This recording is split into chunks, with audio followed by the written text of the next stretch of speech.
Magandang araw po sa lahat ng ating mga manonood, sa ating mga viewers. Welcome po ulit sa Alagang Natural, ang programang nagbibigay gabay at impormasyon para sa mas magandang kalusugan at kalikasan.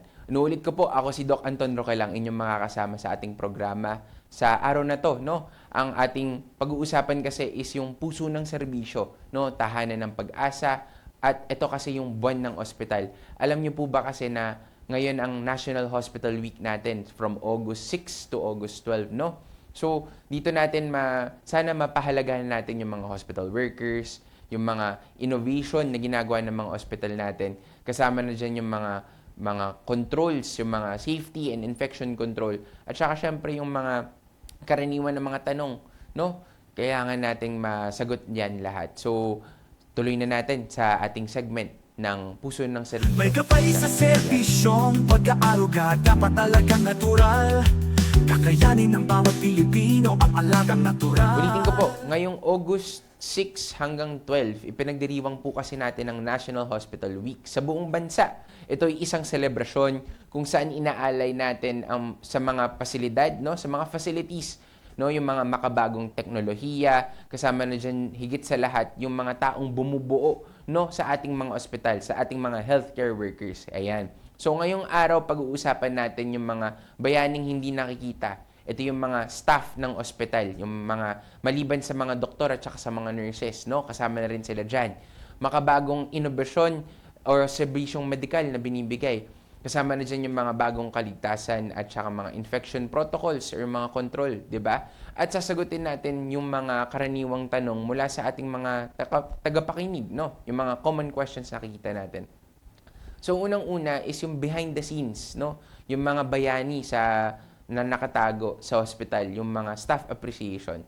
So, sa totoo lang, hindi lang po mga doktor at saka mga nurse, no, ang bumubuo sa hospital. Kasama na dito yung mga midwives, medical technologists, pharmacists, mga radiology staff.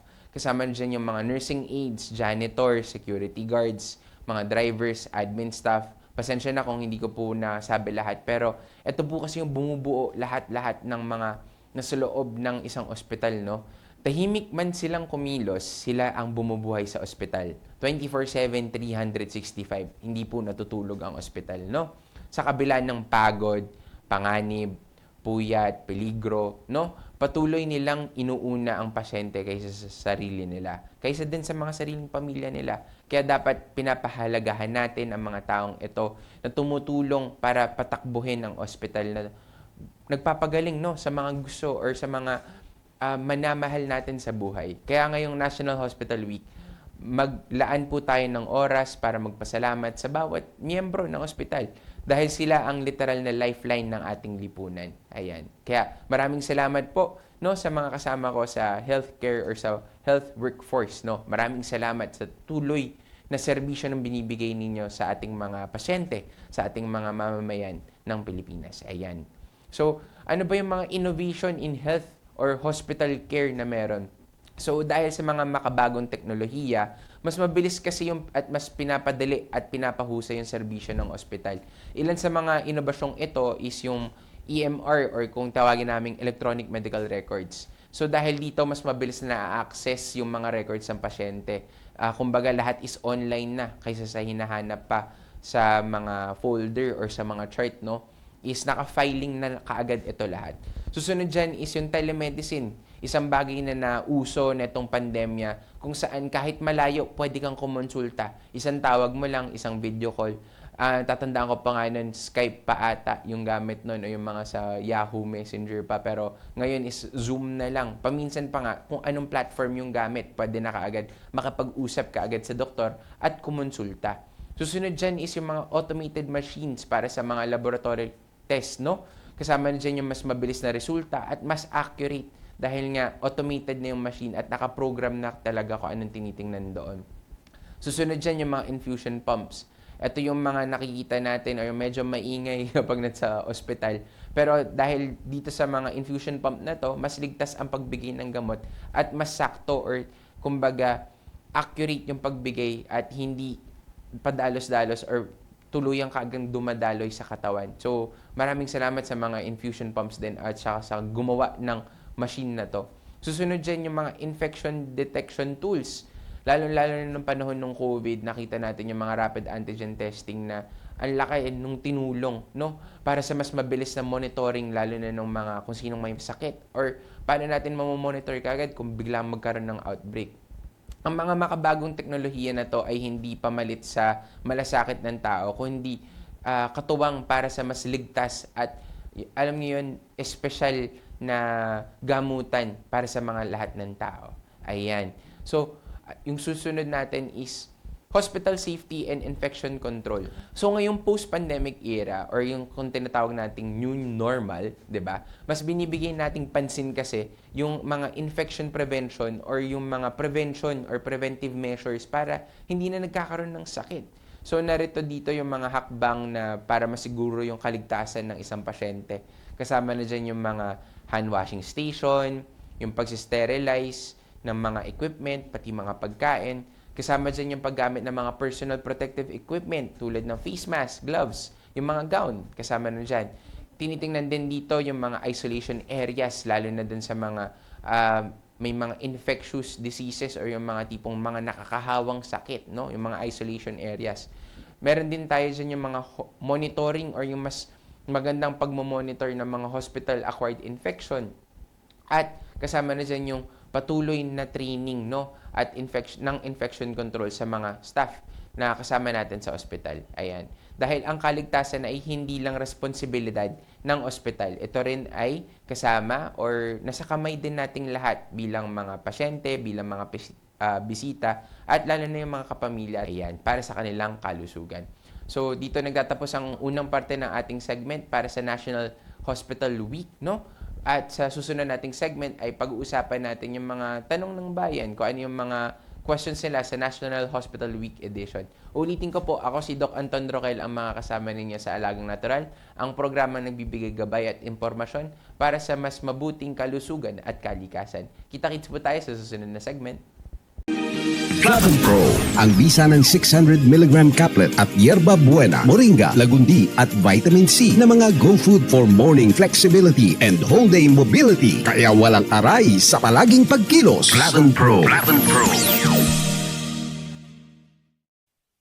Alam mo ba na ang flavonoids ay mabisang sangkap ng mga green leafy vegetables at kasama sa mga medicinal plants? Ito ay naglalaman ng mga benepisyo na tumutulong alagaan ang ating atay, puso at isip at nakatutulong din sa pagbawas sa mga pananakit ng katawan. Pinag-aralan ng maraming universidad at mga siyentipiko. Kaya narito ang Flavon Pro. Flavon Pro. Ang Flavon Pro ay may mga sangkap ng yerba buena, moringa, lagundi at 110% reni ng vitamin C. Ang Flavon Pro ay gawa sa mga all-natural medicinal plants at 100% gawang Pinoy. Kaya palaging tandaan, Flavon Pro. Yes, Flavon Pro. Flavon Pro, kasama ang tamang diet at exercise. Ang partner mo sa pang-araw-araw na kilos at madaling paggalaw sa umaga, tanghali at gabi. Ang Flavon Pro ay mabibili sa mga suking botika, Lazada at Shopee o kaya'y tumawag sa aming hotline 0919-000-1738. Flavon Pro. Flavon Pro. Flavon Pro. Mahalagang paalala, ang Flavon Pro ay hindi gamot at hindi dapat gamiting panggamot sa anumang uri ng sakit.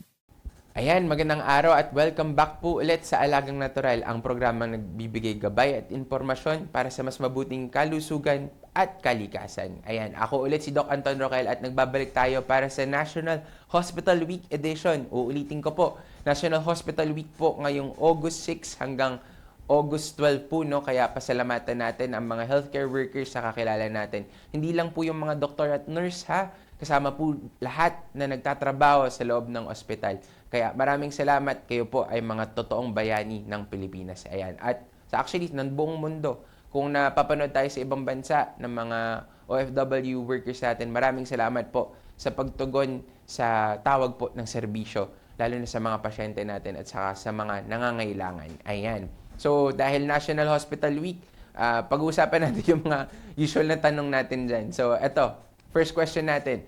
Pwede bang magpatingin kahit walang appointment sa hospital? Okay, so unahin ko po. Yes, pwede po magpatingin. Pwede po kayong pumunta sa emergency room. Pero, wag po natin gawing usual to na pupunta lang po sa emergency room para lang po sa magpakonsulta. Tandaan po natin may mga nangangailangan ng hospital beds ng emergency room. lalo na po kung urgent yung mga kaso nila. Kaya po, mas maganda is mag-set po tayo ng appointment sa mga outpatient department or dun sa mga private doctors po natin, di ba? Para sa check-up, para mas maayos din po yung daloy. Dahil po sa emergency room, ang tinitingnan din po kasi doon is yung mga emergency cases, no? At kung paano po makakatulong dun sa mga urgent and mga non-urgent cases na kailangan po kagad tingnan. Susunod is bakit mahal ang bayarin sa ospital? Okay. So, sa totoo lang po, mahal po talaga ang gastos sa mga facilities sa ganito. Kasama na po dyan yung mga gamot, test, manpower. Tandaan po natin, ang ospital po kasi ay isang establishmento, no? Buti na lang po, meron tayong mga government hospitals, no? Kasama na dyan yung PhilHealth, kasama na dyan yung mga medical assistance programs, no? Para po pang tulong pinansyal. Maganda din po na mag-invest, no, sa mga HMOs para kahit papaano yung mga health card, mag-invest po tayo doon para kahit papaano hindi masyadong masakit sa bulsa natin. Lalo na kung gusto natin magpatingin sa ospital at magpa-check up para sa ating kalusugan. Ligtas po bang pumunta sa ospital ngayon? Oo naman. Ligtas na po ngayon dahil sa ating, ulitin ko, mga safety and mga infection control protocols, no? Dahil sa mga safety and infection control protocols po natin, no, yung mga measures na yan, gaya ng triage, disinfection at saka PPE, masisiguro po nating ligtas na po ang mga pasyente at mga bisitang pumupunta po ng ospital ngayon. Ayan. Next natin, ano ang role ng utilities staff sa ospital? Hindi naman po masyado sigurong special po ang role nila. Sa totoo lang po, dyan po kayo nagkakamali, no? Very special po ang mga roles ng mga utility staff sa ospital. Sila po kasi ang tagapangalaga ng kapaligiran po ng ospital, no? Sila yung mga nagdi-disinfect.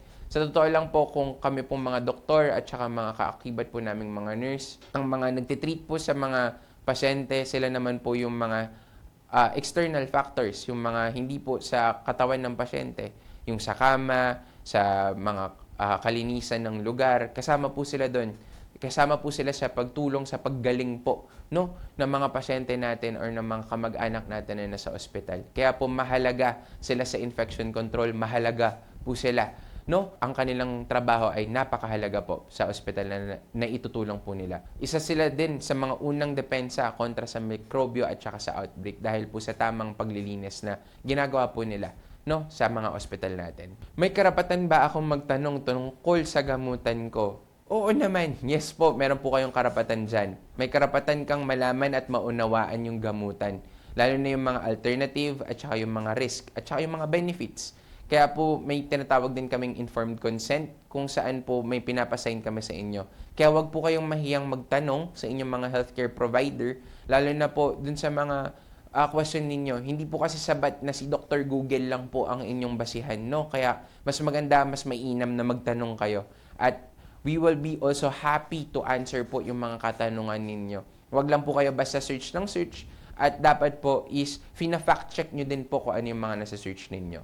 Paano ko mapapakita ang support ako sa ospital kahit hindi ako health worker? Unang-una, sige po, actually napakaganda po ng question ninyo. Simple lang naman po, unang-una is sumunod po tayo sa mga health protocols. Yung pag-hand washing, pag-PPE, at saka yung mga simpleng isolation po, lalo na if kung may naramdaman tayong sakit. Very familiar na naman po tayo dito dahil lumampas na po ang isang pandemya sa atin. Susunod po, irespeto natin yung mga staff.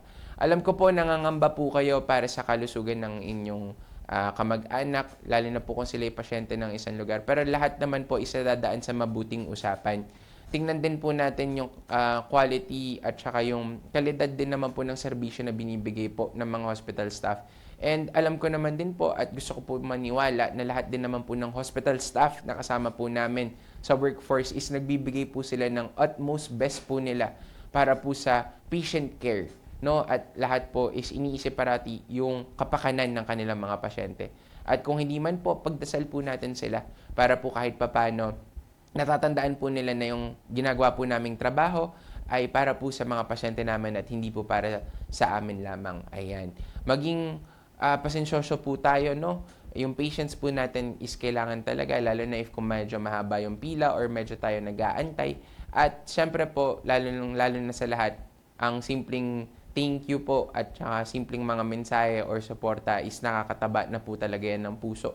Lalo na po sa mga healthcare workers natin. Isipin po natin talaga na paminsan hindi sila nakakauwi, paminsan malayo din sila sa mga pamilya nila. At paminsan nag-aalaga po sila ng ibang tao kaysa alagaan po nila yung mga kamag-anak nila. Kaya tayo po yung maging mabait, we should be kind and also care for the people na nangangalaga po sa atin. Ayan. So, ulitin ko po, maraming salamat sa lahat ng mga parte ng workforce at sana po maganda ang inyong National Hospital Week, no? Mula sa emergency room hanggang operating room at hanggang discharge. Ospital ang kanlungan ng bawat Pilipino sa oras ng pangangailangan, lalo na kung may sakit. Kaya ngayong National Hospital Week, magpasalamat tayo sa mga institusyong nagbibigay buhay, sa mga taong kaakibat po nila, sa mga healthcare workers, sa mga doktor, nurse, sa mga hospital staff, utility staff, no? Lahat po ng mga kasama dyan is maraming salamat po. At pinipili niyo pong tugunan ang tawag ng serbisyo, lalo na po sa ating bansa. At sa ibang bansa na rin po, lalo na dun sa mga nangangailangan. At higit sa lahat, ipinagdiiwan natin yung galing, tapang, at puso ng bawat manggagamot, staff, at volunteer. Ayan. Ulitin ko po, ako si Doc Anton Roquel. At sa episode natin nito, nagsasabing sa bawat ospital, may pusong handang magsakripisyo para sa kaligtasan mo. Maraming salamat po. Ito po ulit ang Alagang Natural, ang programang nagbibigay gabay at impormasyon at para sa mas magandang kalusugan at mas magandang kalikasan. Hanggang sa susunod, dito na lamang po tayo ulit. Araw-araw ang digmaan. Umaga't gabi sumasabak sa laban. Dapat protektado ka outside at inside. Immune Advance contains 4 active ingredients gaya ng lagundi, malunggay, non-acidic vitamin C at zinc. Tulong pampatibay resistensya para tulong proteksyon. Isama pa ang proper diet at exercise. Para katawan ay handa, Immune Advance helps support a healthy immune system. Immune Advance ang sandata. No approved therapeutic claims. Ang Immune Advance ay hindi gamot at hindi dapat gamiting panggamot sa anumang uri ng sakit. Available in Shopee, Lazada, and other leading drugstores. Ayan. Maraming salamat. Stay happy and healthy. May gabay sa serbisyong pag-aaruga, dapat talagang natural. Kakayanin ng bawat Pilipino ang alagang natural. Sa bawat ospital, may kwento ng sakit, pero higit pa riyan, may kwento ng pag-asa. Ngayong buwan ng ospital, kinikilala natin ang mga institusyong hindi lang gusali ng lunas, kundi puso ng serbisyo, kung saan bawat doktor, nurse at kawani ay naglilingkod hindi lang gamit ang kaalaman, kundi ang pusong may malasakit. Ang ospital ang tahanan ng mga panalangin ng mga pamilyang umaasa ng mga pasyenteng lumalaban at ng mga frontliners na araw-araw ay sumusugal para sa buhay ng iba. At sa gitna ng technology at gamutan, isa lang ang laging panalo, ang taong alagang totoo. Yan ang ay dapat. Kalusugan na may halaga, serbisyo na may puso, at mga ospital na hindi lang lunas ang layunin, kundi maging tahanan ng pag-asa para sa bawat Pilipino. Hi everyone! Ako po si Doc Engineer Arnold Divina. At ako naman po si Aida Gonzalez and we are your hosts here on Tagumpay It's All Good. Dito sa channel ito, we bring you real stories, inspiring journeys, and good vibes na siguradong magpapalakas ng inyong umaga. Kaya naman, don't miss out. Follow and like us on Facebook. And don't forget to subscribe to our YouTube channel. Just search Tagumpay It's All Good. At syempre, share nyo na rin sa inyong pamilya, barkada at kapitbahay. Let's spread good news, good vibes, and God's goodness. Dahil sa Tagumpay, it's all good!